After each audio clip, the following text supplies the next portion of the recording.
The last advice my father left me. The clock on the hospital wall ticked like it was counting down the final seconds of a man who once felt immortal. The corridor smelled of antiseptic and silence. Nurses moved like shadows, their footsteps fading into the dim light. And there I was. 17.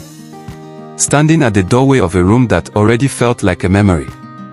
My father lay on the bed, surrounded by machines that beeped with a rhythm too slow to belong to a living man. He used to be a giant, the kind of father whose footsteps echoed strength. But now, he looked small, fragile. Like life itself was gently slipping through the cracks of his fingers. I stepped closer. My throat tightened. I had never seen him like this. His eyes fluttered open. "Daniel," he whispered, voice thin like paper. I froze, not knowing if stepping forward would make everything more real. "Come," he said. I went to him, each step heavy, like I was walking through water. He lifted his weak hand and placed it on mine. His palm felt cold. His grip, barely there. Yet his eyes held something powerful. "Listen, carefully," he said, pausing to gather breath like every word cost him something. "You're about to enter a world that does not care about your tears." I swallowed hard. "You will meet people who call you brother, but celebrate when you fail. You will trust hearts that were never meant to hold you. And you will face nights when you feel completely alone, even in a crowded room." He coughed, his chest rising sharply. But he didn't stop. "Life is not gentle, son. It will test you. It will break you. It will crush you until you think there is nothing left." His eyes glistened.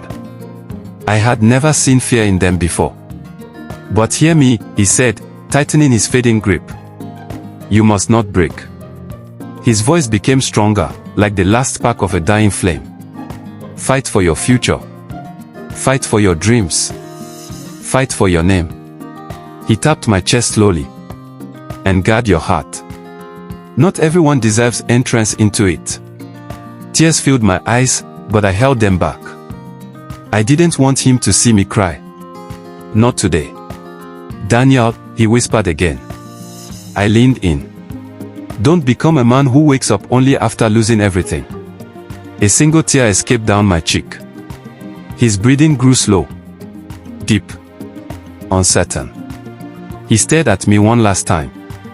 "You will become better than me," he said with a trembling smile. "Promise me." I couldn't speak. My voice broke somewhere between sorrow and fear. I nodded. His hand slid from mine. Softly. Quietly. Like a leaf drifting to the ground. The beeping machine slowed. Then stopped. And just like that, the strongest man I ever knew took his final breath. Years later, life hit me harder than I expected. Friends betrayed me. Dreams collapsed. My own strength failed me more times than I can count. But every time I reached the edge, every time I wanted to disappear, I heard his voice in my head. "Don't become a man who wakes up only after losing everything." And slowly, pain became my teacher. Failure became my fuel. And every scar became proof that I was still fighting. Message to every youth and adult listening. Maybe you are carrying burdens no one sees. Maybe you smile in public but cry in secret. Maybe life is louder, heavier, and more painful than you ever imagined. But hear this. You are stronger than the things trying to break you. You are built for battles you don't even know you can win. And your story isn't over, not today, not tomorrow. Stand up. Fight again. Choose your path. Before the world chooses it for you. If this story touched something inside you, if it reminded you of your own journey, stay with us. Subscribe for more powerful life stories and lessons. Together, we rise higher, one story at a time.